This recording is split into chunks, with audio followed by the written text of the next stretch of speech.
Very happy to be here. What we're going to be doing is looking at some of the most common renewable resources, things you may be removing from your gardens as weeds, things that people have been using for food and home remedies for thousands of years. First, I want to tell you a little how I got started with this. I was a tournament chess player. I wanted to become a chess master. I became a very good chess player, but never made master grade, and meanwhile I needed to feed myself. Slowly I got more and more involved in cooking, gourmet cooking, and whole foods cooking. Then I discovered wild foods, and it was so much fun foraging for them that I dropped the cooking classes I was then teaching, the catering and the professional cooking, and started leading these tours in 1982. I had a big breakthrough in 1986.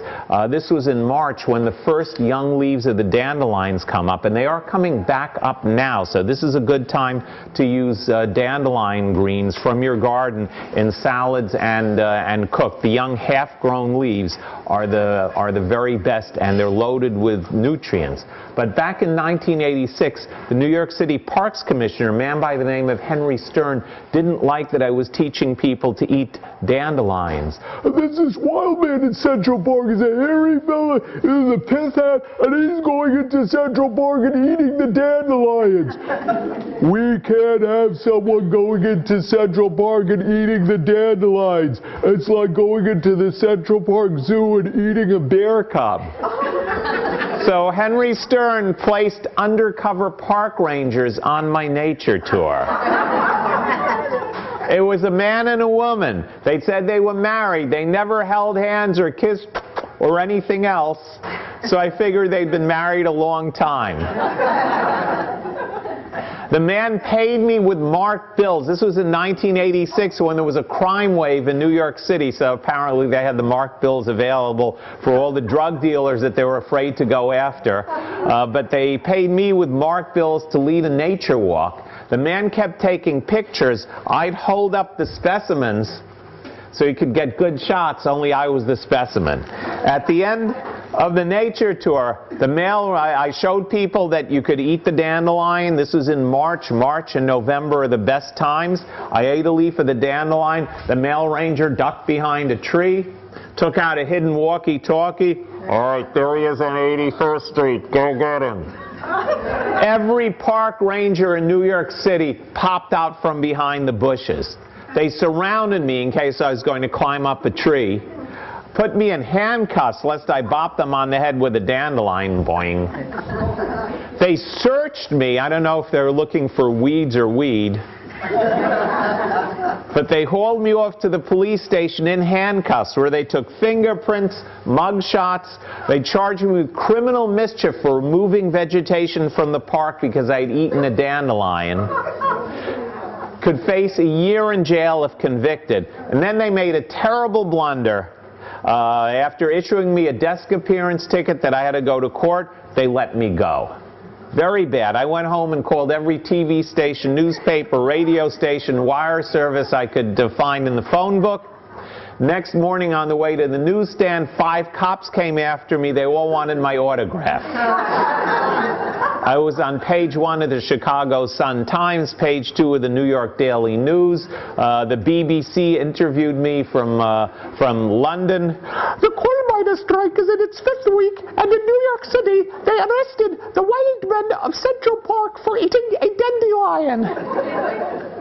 When they took me to, I got on CBS Evening News, I got on Letterman, I got on MTV. When they took me to court, I served Wild Man's 5-borough salad on the steps of the Manhattan Criminal Courthouse to reporters and passersby, and the press ate that one up too. After which Mayor Koch ordered Commissioner Stern to turn over a new leaf, so to speak. He negotiated with me, dropped the charges, and hired me to lead the same nature tours I was leading when I was arrested. And when we shook hands, we made all the media again, because suddenly we were friends instead of enemies. I worked as a parks naturalist for the next 4 years, teaching exactly the same thing I was teaching when they arrested me. When the administration changed, I left and went back to freelance work, which I've been doing ever since. And getting arrested for eating a dandelion was definitely the second best thing that ever happened to me in Central Park. Okay. What was the first best thing?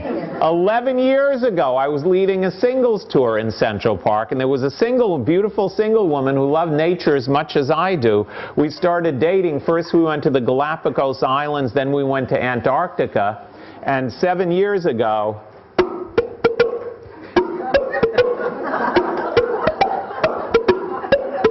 we got married, and 5 years ago,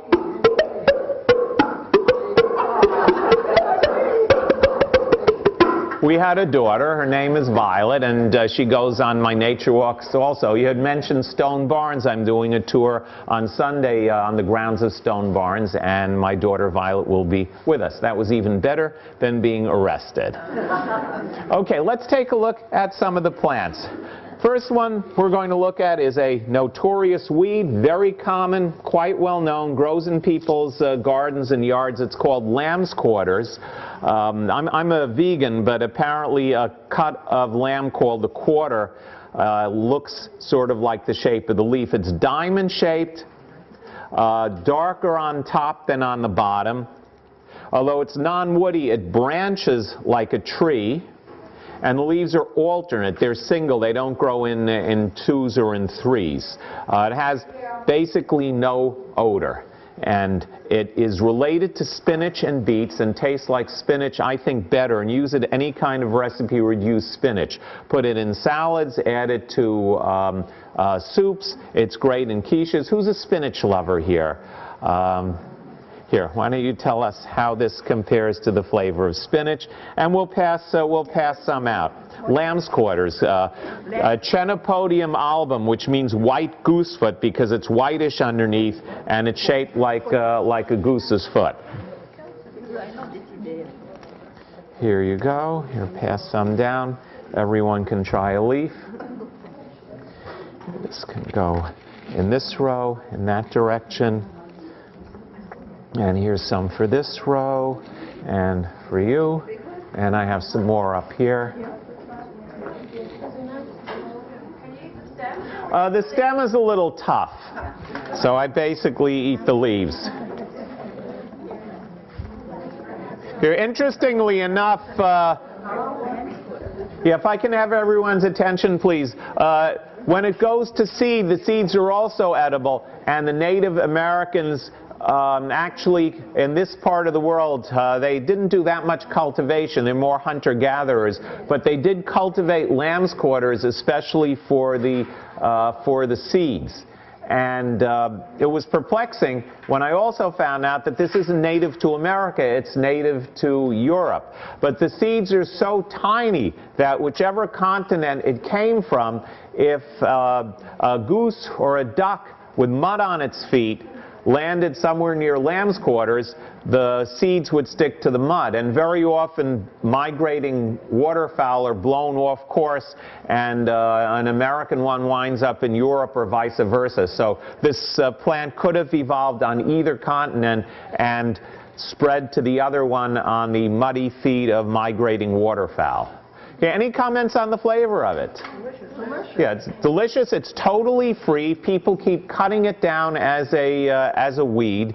And what happened was that thousands of years ago, when people all foraged, someone came up with the idea of cultivating plants and growing them for their gardens. There are so many hundreds of delicious plants, they simply could not cultivate all of them, and spinach won out over lamb's quarters. I think that was a mistake. I think this is better than spinach, and then the nutrient content, of course, is much higher, but a lot of plants just got left out.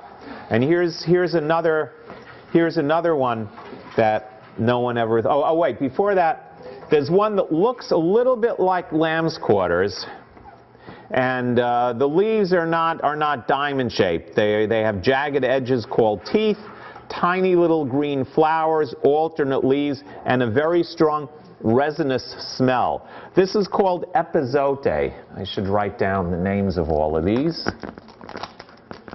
So the first one is lamb's quarters.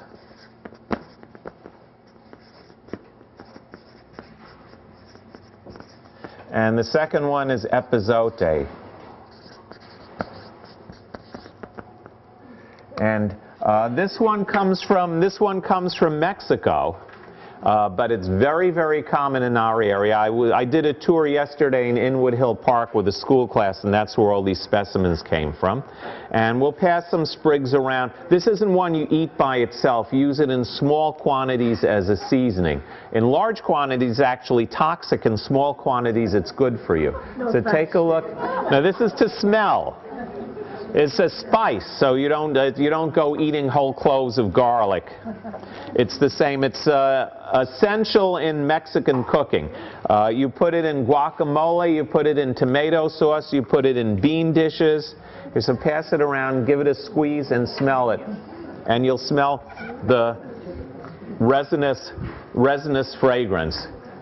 Really, really good, used in small quantities as a seasoning. In Mexico, they use it to kill parasites. It used to be on the U.S. pharmacopoeia, but it was removed because the drug companies wanted to patent drugs to kill parasites, things like Flagyl. Excuse me? Is it vermifuge? Yes, it's a vermifuge. Yeah, that's the herbal name for things that kill parasites. So you put use this like parsley. You put a little bit of it in guacamole, in soups. It's especially good in beans, where it also has an effect called carminative effect. Someone who did not like opera thought that Carmen was giving off lots of noxious fumes when she sang, and called all herbs that are good for gas and flatulence carminatives, and the name stuck.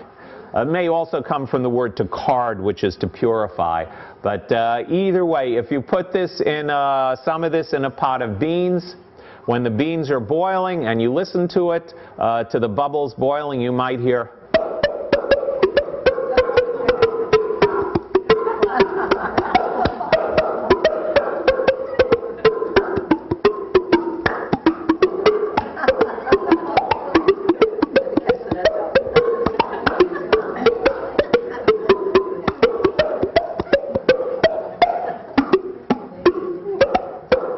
Away.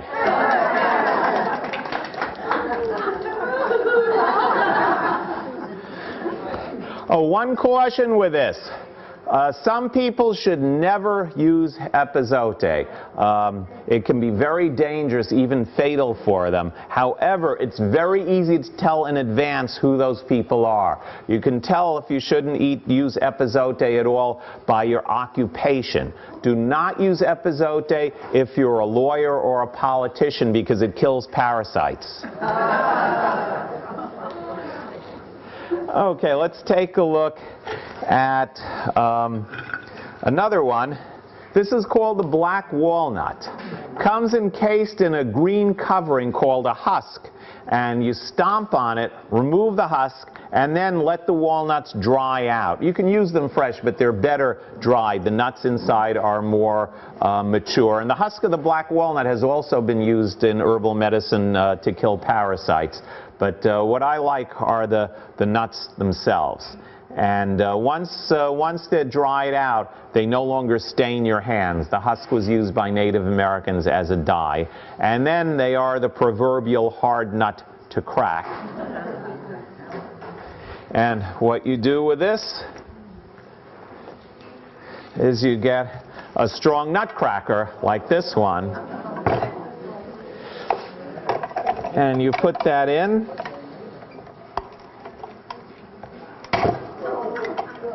And it cracks open. Are there any people that have never, anyone who's a nut connoisseur who's never tried a wild nut before? Okay, here. See what you think of this flavor. I'll crack a few more open and we'll pass them out, but let's get some preliminary judgment of the flavor. I think they're richer than commercial walnuts. A little bit of an overtone of wine to the flavor. Yeah. Yeah, a little. It has its own flavor. I'm going to be making brownies with these today. I've been doing a lot of work with schools and a lot of public tours, but I do have the rest of the afternoon off, so I'm going to indulge in my passion for cooking. So I'll break a few of these open and we'll pass them around. You can separate the nut meat from the shell and see what you think.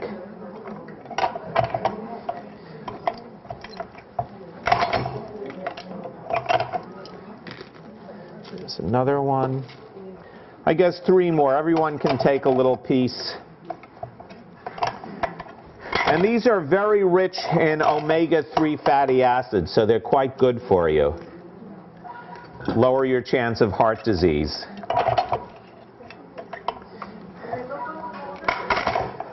They look like a green tennis ball when they fall off the tree. The season is just ending now. There are still some good ones. So let's see, we'll pass this plate down. So I'm not going to remove all of the nut shells, but you can certainly distinguish the nut meat from the shells.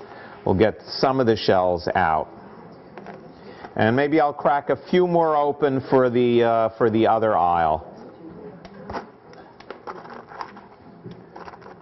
Okay, so this one can start in this direction. And again, beware, you don't want to bite down on a nutshell. They're also very strong, so a little goes a long way. You can put this in a recipe, 1 part black walnuts, 1 part, 3 parts commercial walnuts, and that will actually work. And you'll taste the black walnuts. Now, the ancient Greeks had a myth about where the walnuts came from. There was a traveler, and he was looking for a place to stay. Now, the cultural mores of the ancient Greeks were a little bit different from the cultural mores we have today. One of the most important values was hospitality. There were no hotels, and if commerce was to occur, travelers would have to be put up in people's homes. Otherwise, trade would have ground to a halt. So one of the values that was promoted was hospitality and kindness to strangers. So there was a stranger who came to a city, and he could not find a place to stay. Everywhere he went, people turned him out, and he needed somewhere to sleep. Finally, he went to the palace of the king, and the king had him put up, gave him a bed, place to sleep, some warm food in the morning, and it turned out that this was the god Apollo in disguise. And Apollo was so grateful that he told the king that he was going to give him a gift. The king's 3 daughters would have the gift of prophecy as long as they used their powers in a ladylike manner and didn't use them for the powers for selfish reasons. So the 3 daughters became prophetesses, and years went by and all went well. But then the younger daughter, whose name was Caria, fell in love with Bacchus, the god of wine and drink. And he fell in love with her too. And they had a date, but she was the youngest. And back then, the pecking order was really important. The eldest were supposed to get first dibs on everything. And the youngest, tough luck, which actually made sense. If you have land and you divide it 3 ways, and then the 3 children divide it 3 ways, eventually it becomes useless. So the eldest inherits everything, and the two younger ones have to make their fortune some other way. So at least the lineage and the land stays intact. So this is we've sort of lost that value now, but that was really important in the culture back then. So the youngest was getting involved with a god, no less. And the two older sisters were really jealous, and they used their powers of prophecy to determine where the two lovers were going to meet, and they sent false information, so they didn't meet each other. They both thought that the other one they both thought they were being stood up. And of course, Bacchus, the god of wine and drink, got really, really drunk. He was quite unhappy. He got drunk, and then he found out what happened, and he hurled out his magical powers in rage, and the two older sisters got turned into stones. And the youngest sister, Caria, got transformed into a beautiful walnut tree that lived for hundreds of years.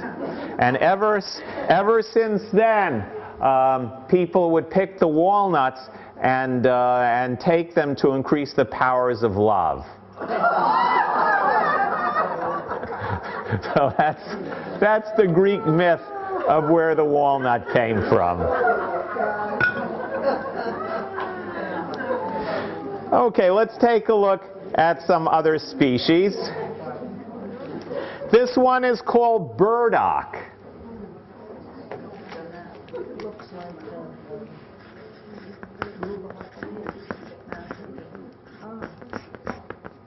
Okay, it has two parts of the word, bur and dock. Dock means if you have this gross, coarse thing in your garden, get rid of it, dock it, like if you're docked of your pay. Dock is an old word, means get rid of or eliminate. And burr refers to a later stage of the growth of the plant where it has burrs that stick to your clothing with seeds inside. So it has these large wedge-shaped leaves. They're whitish underneath, like the lamb's quarters. That's important. There's a plant called bitter dock that looks similar. It doesn't have the whitish underneath, and although it won't kill you if you eat it, it tastes so bad it'll make you wish you were dead. So burdock is a biennial, grows 2 years. The first year it's in a basal rosette. The leaves come out from the bottom of the plant and they spread out in a circle. And the leaves are starting to decompose and die, being November, but the root will sit here all winter. And you scrub off the root, slice it razor thin on a diagonal, and put it in soups or stews or rice. I have Kimpiri gobo recipe on my DVD. Gobo is the Japanese word for burdock. If you've ever eaten in a Japanese restaurant, you've probably encountered this vegetable. So I'm going to pass it around. Smells a little like potatoes. It's related to artichokes, not rhubarb, and I'll get to that momentarily. Related to thistle and artichoke. And you can smell the potato-like smell to it. It has to be cooked to eat it. So you slice it razor thin diagonally, and it needs some moist cooking to complete the cooking process. So the Kimpiri gobo, you saute this in sesame oil with thin slices of ginger and carrots for about 5 minutes. Then you add some Japanese wine, mirin, and some tamari soy sauce. Cover it and let it simmer for about another 10 or 15 minutes. That's what tenderizes the thin slices of the root. And then you serve it sprinkled with sesame seeds, and it's one of the best vegetable side dishes you've ever eaten. Burdock is considered a blood purifier, in modern parlance a detoxifier. It helps take toxins out of the body. It's good for the liver, for the kidneys, for the gallbladder, and for the blood. It's very delicious, and it contains a sugar called inulin, which doesn't provoke an insulin response. So this is very good for diabetics or hypoglycemics, very good for people with blood sugar problems. The leaves are used for bruises, and I've known a few people who've had bruises, and I had them chop up, and I don't practice herbal medicine, but from being on my tours, they knew that if you chop up the leaves finely, mix them with clay, which is absorbent, and bandage that on a bruise, it gets rid of a very bad bruise within a couple of days. So this is great externally for bruises. People hate it. It's an Asian plant. The root is very deep. Some sources say it's not worth it because the root is so hard to dig up. But there's 3 factors that make the root easy to dig up. 1, a shovel.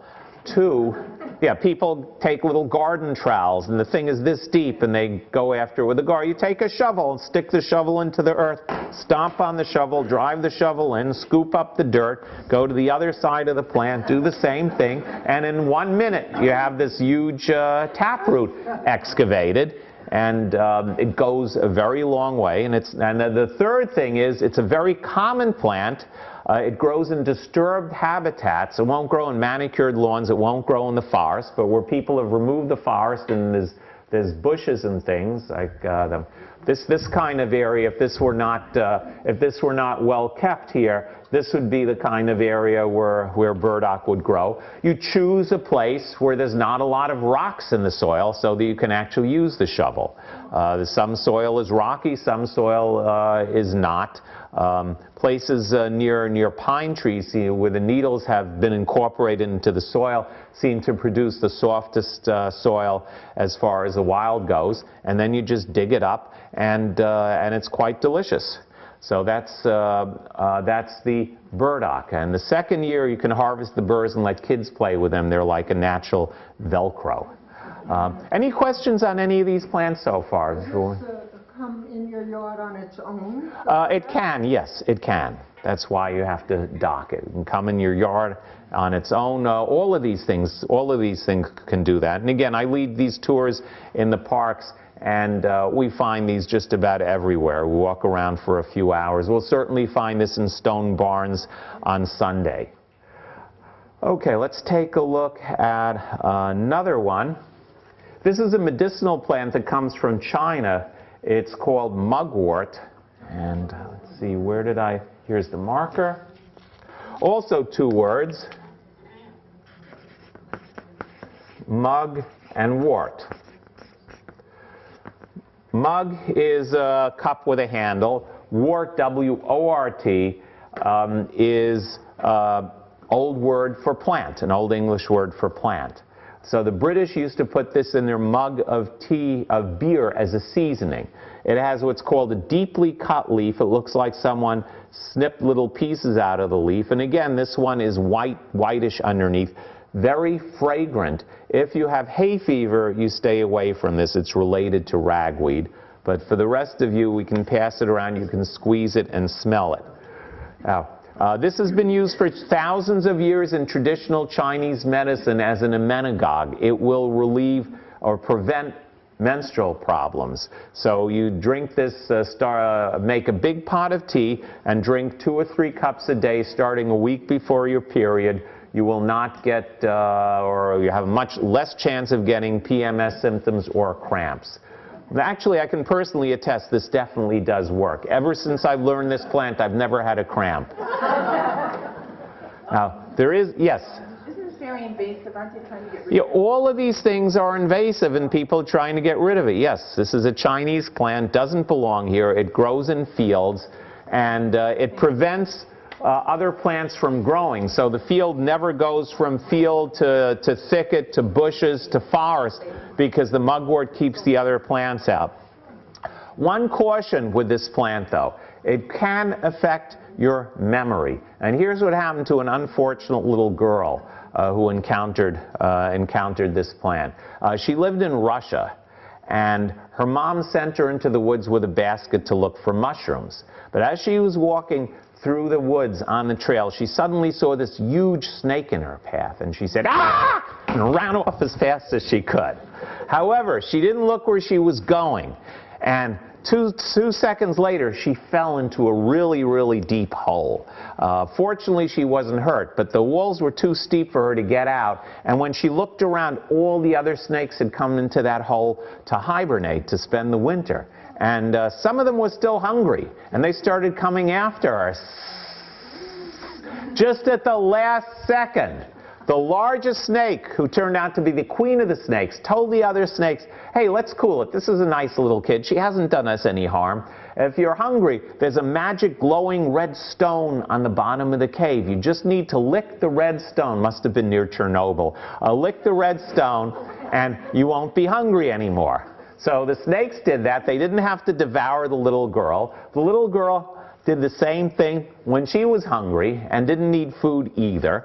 And the snakes and the little girl spent the whole winter in this cave, cozy and warm, and they became the best of friends.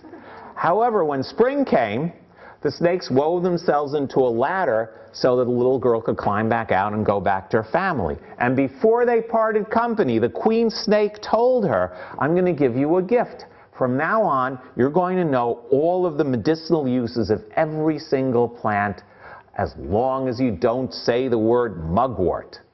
So the little girl went home. Every time someone was sick, she knew how to treat them. And she became famous until years later, a young man came riding on horseback. And he said, "Young lady, you're well known on the other side of Russia, where I come from. I've traveled for days. Could you please tell me, what is this common invasive plant that grows on every roadside, in every field throughout the land?" And she said, "Oh, that's mugwort." And boom, she forgot everything she knew about plants. She had to immigrate to the United States, attend all of my tours for a year, and buy all of my books to regain her knowledge. And that's the story of the little girl and the mugwort. Okay, let's take a look at one more that you can try. This one is called chickweed. This is another plant that comes from Europe and grows on lawns. It has opposite leaves. The leaves are in pairs. Long leaf stalks. There's another species without the long leaf stalks that's just as good. The leaves are shaped like spades.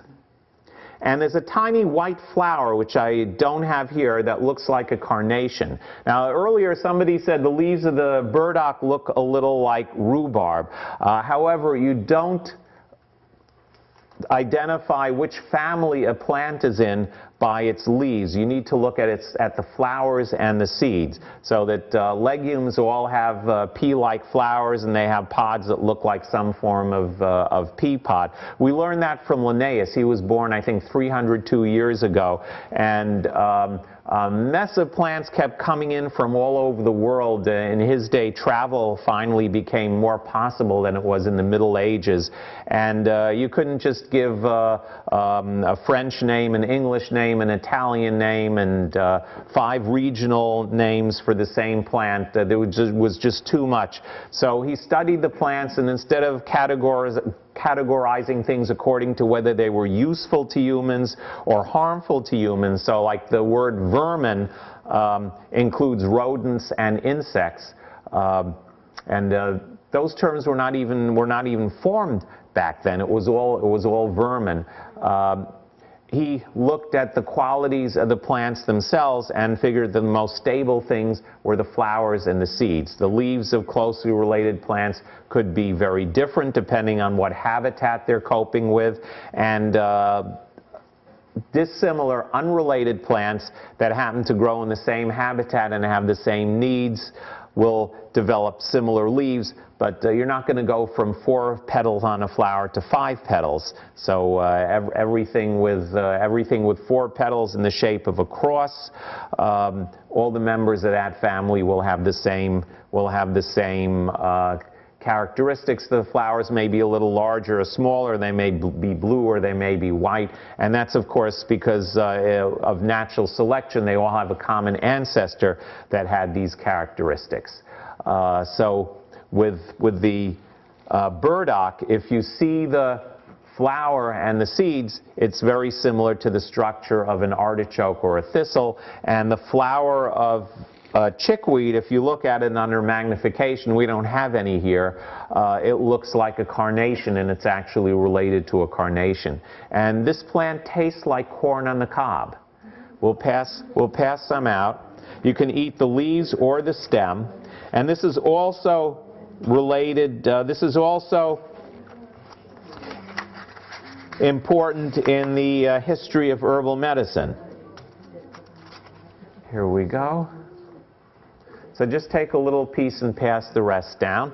The plant also is very tolerant to the cold. It thrives at this time of year. It's small. It stays close to the ground where it's warm, and you'll often find it along the walls of buildings, especially where there's sunlight. The bricks protect it from the cold a little bit, and they absorb the sunlight and re-radiate it. So in the middle of the winter, when everything is frozen, you look at the border between the bricks in your garden, you may find a row of chickweed growing only there. And with climate change and global warming, we're having milder winters.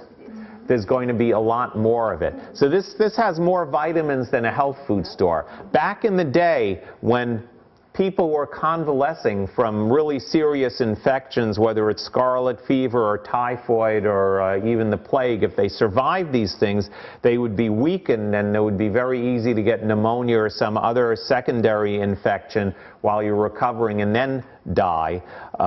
And herbalists would give the convalescents some chickweed, or actually a lot of chickweed, and they'd notice it would rebuild their strength. No one knew what vitamins were, but it's because of the vitamins that were probably deficient in people's diets in the first place and became depleted by the illness that this plant replaced the vitamins and would give people renewed strength very, very quickly. It's a wonderful plant. People remove it as a weed from their garden. Any comments on the flavor of any of these? Yeah, it tastes a little bit like corn. You put this in salads, you put it in sandwiches, and you can cook it. Very simple way of preparing this is wash it off, chop it to bite-sized pieces, saute a little bit of garlic in some olive oil until very lightly brown. Never let garlic get dark brown. It burns really easily. When it's just starting to turn brown, then throw in the chickweed, turn the heat to mix everything together, turn the heat to low, and cover the pan. The water that clings to the leaves of the chickweed after it's been washed is enough to steam the chickweed. So that water will turn to steam in the pan on low heat in about 5 minutes. When it's just wilted, it's done, and you'll have one of the most delicious vegetable side dishes. Oh, also, along with the chickweed, you add some tamari soy sauce. Tamari is the highest quality soy sauce they sell in health food stores, much better than the sugary stuff they sell in the supermarkets. So you add a few drops of the tamari soy sauce with the chickweed into the sauteed garlic and olive oil. Cover it, turn the heat on low. Steam will form in about 5 minutes. When the chickweed is just wilted, it is done, and you have a wonderful vegetable dish. You can do the same with lamb's quarters. Quite excellent. And let's take a look at our next species. This is medicinal and edible, but through a very funny way. It's called goutweed. And the reason it's called goutweed is because goats love it. So we have chickweed and goutweed. Goats love it, so it was originally called goatweed. And then the name got corrupted to goutweed, and people started using it to treat gout. And in the herbal folklore, this is actually supposed to be helpful for gout. Now, I keep up with all the scientific literature very easy on the internet, and I turn text into speech and listen to it on my iPod while I'm exercising or driving. And I was surprised to find out that people were having success treating gout with high doses of vitamin C. I would love to see a lab study of goutweed and see if it's a good source of vitamin C that's easily absorbable. That might explain how the coincidence of language actually got to something that has some efficacy. Anyway, this has a compound leaf. Leaves get bigger as they evolve to catch more sunlight.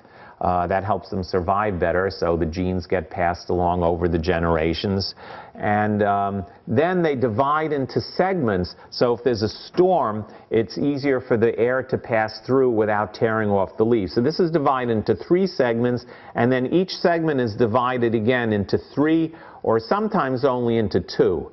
So the evolution could continue if it's more beneficial for all the leaves to divide into 3. Then this could evolve into all 3 leaflets divided into 3. If not, I'll give the garden club their money back in a million years. And it has teeth on the side, serrations, which increases the length of the periphery of the leaf. It has a larger circumference, and that also makes it easier for the wind to pass through. There's more square inches, so there's less force per square inch. So this is probably an adaptation to storm winds. And it tastes like a combination of parsley and celery, and I use it as a seasoning in soups and sandwiches, anywhere you use parsley. I love to cook, and parsley is such a commonly used culinary herb. We'll pass some of this around. It's fairly strong. It's like eating fresh parsley, and it's quite delicious. So take a little piece and see what you think. And this is another one that is invasive. Here we go. Do you cook with this? Yeah, you use it raw or cooked, either way. If I have some of this dried or fresh and I'm out of parsley, I use this all the time. I actually prefer it to parsley. But it fills the same culinary role. What do you think, those of you who've tried it? Parsley-like flavor. Now here's one that's non-invasive. This is actually an ornamental tree called the Kousa dogwood. How many of you have seen these? And turns out that the fruit is quite delicious and edible. Tastes sort of like an apricot. Sometimes the skin is bitter, and I've never found a way to cook this. Cooking makes it bitter, but eating this raw, simply as a raw fruit, it's quite sweet. Who likes apricots and peaches? Here, tell us what this, take a bite. And it has hard seeds in it, so be sure to put the seeds in a Kleenex or something. And we'll pass some of this around. Where do you find that? In people's gardens. Kousa dogwood. Yeah, it's an ornamental, but it's actually an edible fruit. These are huge, so mine never get that big. My 5-year-old daughter goes to the Mamaroneck Central Elementary School on Palmer Avenue in Mamaroneck, and these are growing in front of her school. So every time we go to school, she and my wife are not big breakfast eaters, so we park in the parking lot, and she runs to the tree and has a bunch of these before she enters the classroom. And that's her breakfast. That's what she wants for breakfast. And they're quite good. Any comments on the flavor? Here, let's pass some around. What's the comment, Pauline? They good? Good, Dad? How do you spell the Kousa? Okay, I'll write it down. Okay, this is a gout. Goutweed, yes. How tall are they? How tall is goutweed? The flower gets about this tall. Looks a little like Queen Anne's lace. And the foliage is about up to here. And it grows in dense, it spreads by the roots, so it grows in dense stands.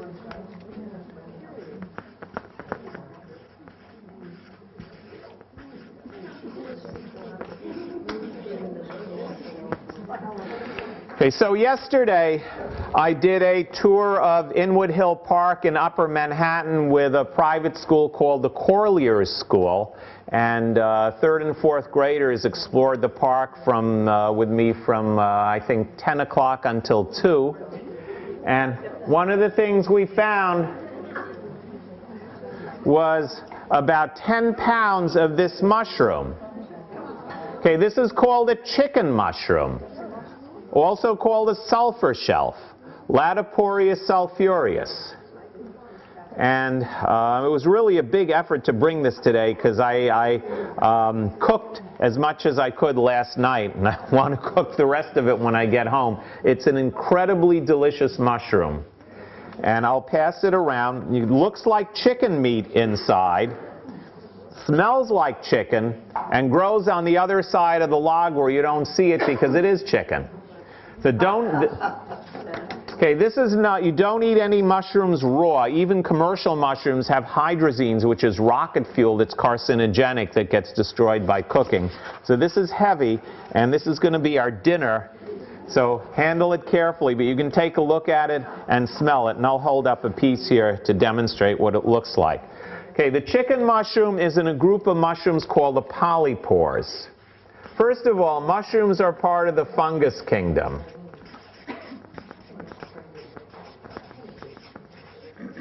Did you say all mushrooms have to be? Yeah.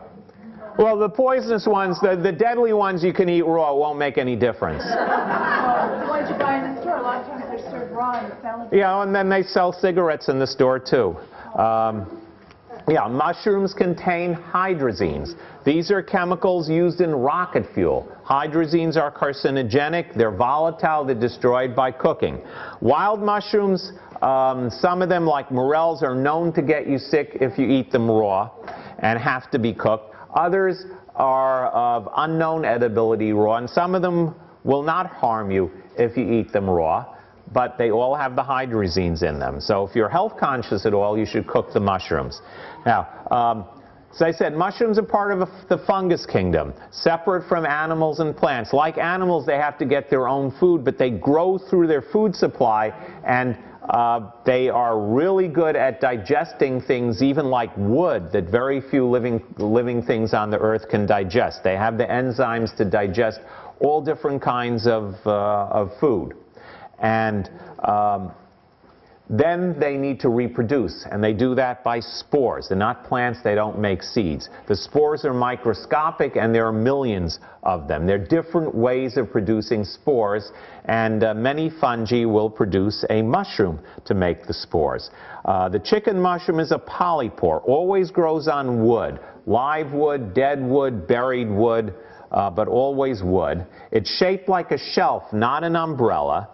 And it has very tiny holes underneath, not the gills, the lines like in the commercial mushrooms. And you need a magnifying glass to see the pores. They are very, very tiny. So that's the group that the chicken mushrooms belong to. So they're polypores.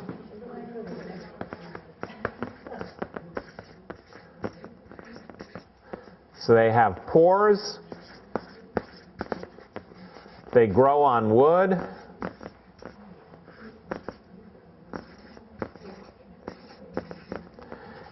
And they look like shelves, not umbrellas. In this group of mushrooms, there are some very delicious edibles. There are some very bad tasting ones. There are some that are as hard as wood. Those you can cook, and then they taste like cooked wood. And there are no poisonous members of this group. And I'm not saying you can eat any mushroom that grows on wood. It has to be a polypore with three features. Pores grow on wood and shells, and then some of them are good to eat and some of them are not. The chicken mushroom is bright orange on top. Underneath it can be either yellow or white. There are different, 2 or 3 different species. And this is one of the largest, and this is a little fraction. I cooked about this much last night, and all of the 30 kids took a chunk like this home with them, and the teacher is probably still cleaning and cooking the mushroom that is to be served for the class. So this is a big mushroom. I once found in Forest Park in Queens a log about the length of this table, end to end, huge chunks of chicken mushroom, about 60 pounds, with an overturned supermarket shopping cart growing right next to it. So I was able to put the mushroom into the cart and push it down the trail, and half an hour later I was home with it. I spent the next few days cleaning, cooking, freezing, dehydrating, eating, and giving away 60 pounds of mushroom. So this is one of the best tasting mushrooms in the world, especially when it's young and tender and moist. You wash off any pieces of dirt. You might need a paring knife or a sturdy brush. Yeah, if the pieces don't come out with a brush, then you cut off some of the dirt with a paring knife. Slice it up, and you can cook it in any recipe that calls for chicken, and it tastes like chicken, only much, much better. Use the same seasoning you use with chicken. Nutmeg, lemon juice, parsley, paprika, a little bit of hot pepper. What I did with this last night is stir-fried the chicken mushroom. removed it, that's very high heat in a wok with coconut oil. You could also use peanut oil or sesame oil. Coconut oil, cooked it for about 3 or 4 minutes, high heat, stirring constantly, set it aside, put in 2 onions, stir-fried them the same way, set them aside, put in 3 celery stalks, all sliced, stir-fry that and set that aside. Before I did the stir-frying, I put a 14-ounce can of coconut milk in a blender with a tablespoon of arrowroot, which is a thickener, a tablespoon of a blend from the health store called Thai seasonings, which typical spices used in Thai cooking, and a couple of teaspoons of seasoned salt. I use one from the health food store called Vegisal. So I blended that in the blender. Then I put all the stir-fried vegetables back into the wok, poured the sauce over it, brought it to a boil, turned the heat on low, covered it, and let it simmer for about another 10 minutes, and served it over the clear glass noodles that you get in the Asian stores. And I made a Thai chicken recipe that my wife, my 5-year-old daughter, and I just devoured as much as we could. And because there was so much of it, we have some left over. And the rest of the chicken mush, I'm just going to simply put in a pan, cook some garlic uncut in a frying pan in some olive oil until the garlic is lightly brown. Remove the garlic clove, and then put the slices of mushroom on there on high heat, leave them until lightly brown, flip them, let them get lightly brown again. It's just going to, and add some salt and lemon juice, and it's just going to be plain panned chicken mushrooms. And that should be really good also. So you can make any chicken recipe. The mushrooms are not as filling as chicken. So if you want a main course dish rather than a side dish, you serve them with, anyone who didn't see this yet? You guys. Okay, so you serve the mushrooms with noodles or brown rice or on bread or toast, something that has protein in it to make it a filling main course dish. And it is an incredibly wonderful mushroom. So we've seen one more mushroom we found in Inwood Park. One over the other, oyster mushrooms. They're shelf-like, but they have gills underneath. They are a grayish-brown, white underneath, and it smells like seafood. Here, pass this around. Let everyone smell it. And you put this in any kind of seafood recipe. We didn't get a huge amount of this. If I'd gotten a lot of this, I would have made oyster Newburg with a vegan version of the same kind of sauce that's used in lobster Newburg, and that comes out wonderful too. Oyster mushrooms are not as easy to identify as the chicken mushroom, but if you come on tours and see these a few times, there's nothing poisonous that looks like them. There's some things that are hairy and coarse that are called crepidotus that is not going to hurt you, but it's not something that you can eat. This is a really, really delicious mushroom. One of the few mushrooms that comes up if it rains a lot in the middle of the winter. Oyster mushroom comes up any time of the year. There is one danger with the oyster mushroom which befell my friend Joe. Joe had just moved to Connecticut. He'd been coming on tours with me for many, many years and loved mushrooms. And soon after he moved to Connecticut, it had rained. Rained a lot. Mushrooms come up after the rain. And one day he was driving down the road.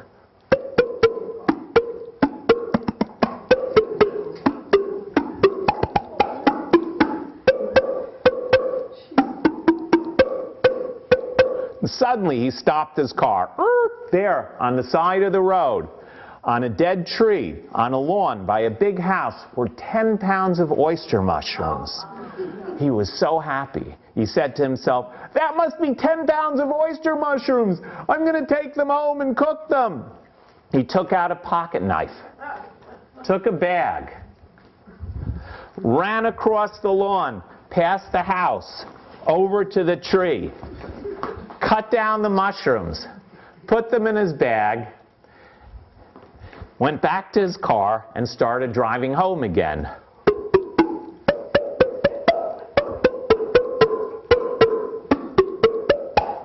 Ten minutes later, he heard a noise that got louder and louder and louder.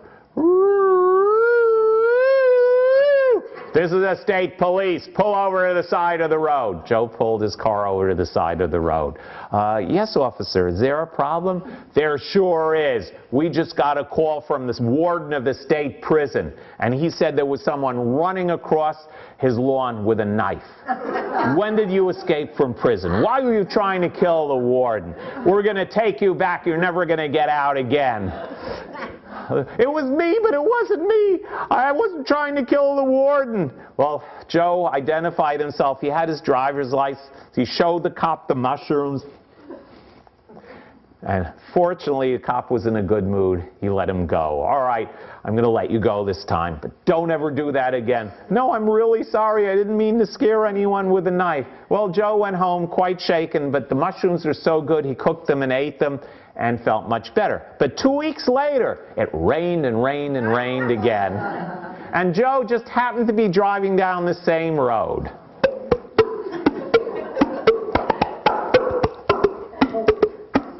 And suddenly he stopped his car there on the side, on the same tree, on the same lawn, by the same house were 20 pounds of oyster mushrooms.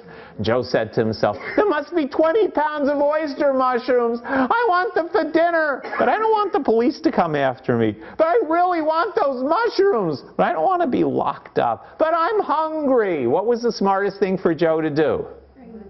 He rang the bell. Who should come out but the warden himself? Yes, sir, what can I do for you? And Joe says, excuse me, I was driving past your house and I saw all of these mushrooms on your tree. They're oyster mushrooms. I know they're edible. Would you mind if I took some home for dinner? And the warden thought for a second, scratched his head. Big smile lights up his face. Sure. Go ahead, have all the mushrooms you want. As a matter of fact, it was so nice of you to stop, knock on the door, and ask permission. You wouldn't believe the nerve of the last guy to find mushrooms on my tree. And they all lived happily ever after. Okay, our time is almost up. I want to show you my books. This is Identifying and Harvesting Edible and Medicinal Plants in Wild and Not So Wild Places. $22 with the best plants, stories, nutrition, recipes, folklore, you name it. Everything from the whole country. Are there mushrooms in that one? No, the mushrooms are in my cookbook. There's so many good mushroom guides that I've never really needed to write one. This one is my Wild Vegetarian Cookbook. It's $30, has my best recipes in it, vegan ice creams, mushroom dishes, how to use things that you buy in the health food store to make stuff that you think you shouldn't be eating. Tastes really good, and different ways of using unusual ingredients either from the wild or from the health food store. And then I have Shoots and Greens of Early Spring, and this has my illustrations and photos in it. Very in-depth look at the first plants that come up in the cold weather when there's not much else around and when they're the most difficult to recognize. So you can pencil drawings, paintings, photos, very extensive for visual people. If you want to see these things in all their stages all through the year, this is the book to get, and it focuses so in depth on the early spring plants, many of which are coming up now too, that you will be able to learn them and find them. Again, folklore, recipes, mythology, nutritional information, so it's a fun read as well as informative. With the color pictures, it's $55. With the black and white drawings, same text, it's $15. I also have a 60-minute DVD introducing foraging, which is $20. And my friend Linda's wild cards, 52 playing cards with wild foods and herbs, and that is $10. So those are all for sale, and I will sign the books. I want to see if we have any questions before we end. I just have one about, you said all mushrooms have to be cooked. Yes. We buy these little 8-ounce boxes of these cute little white mushrooms and cut them up in a salad. You could steam them first. You're taking in hydrazines. It's up to you whether you want. Yeah, and they are the hydrazines are a proven carcinogen. Not good for you. Yeah, they're not good for you. They won't kill you, but you're taking in a carcinogen. Some people smoke cigarettes for years and nothing happens to them. But I wouldn't smoke cigarettes. What? It's not commonly known. No, it's not commonly known. Very little about mushrooms is commonly known. And they teach kids about the plants and the animals. The fungus kingdom, objectively, is even more important because it controls which trees are going to have nutrients shared with them and which trees are going to be killed. They control the whole forest. They manipulate everything in the ecosystem, and no one learns about them. Okay, other questions? Yes. Yes. My father used to go into the woods all the time and get mushrooms. We didn't have a clue whether they were good or bad, and this is a story. How did he know? How did I know? How did your father know? He knew, but I'm not sure he did know, and he'd bring them home. My mother would cook them, and we'd sit around and we'd What country? We made her taste it. What country was he from? Then we ate them. Okay, you're pretty. Italy. Okay, in Italy, there's a tradition going back to before ancient Rome. He probably knew a few ones by sight that he had learned from his father. That's yes. You know, my father did the same thing, but what he did was put a quarter. So That doesn't work. No, You can do. then it was okay. You can put a silver coin into the deadliest mushrooms and nothing happens. But he obviously recognized them because he'd been taught by previous generations. Right. Okay, I want to thank everyone for coming. We need to take better care of our planet so we can enjoy the renewable resources that we have. Last thing I have to say is,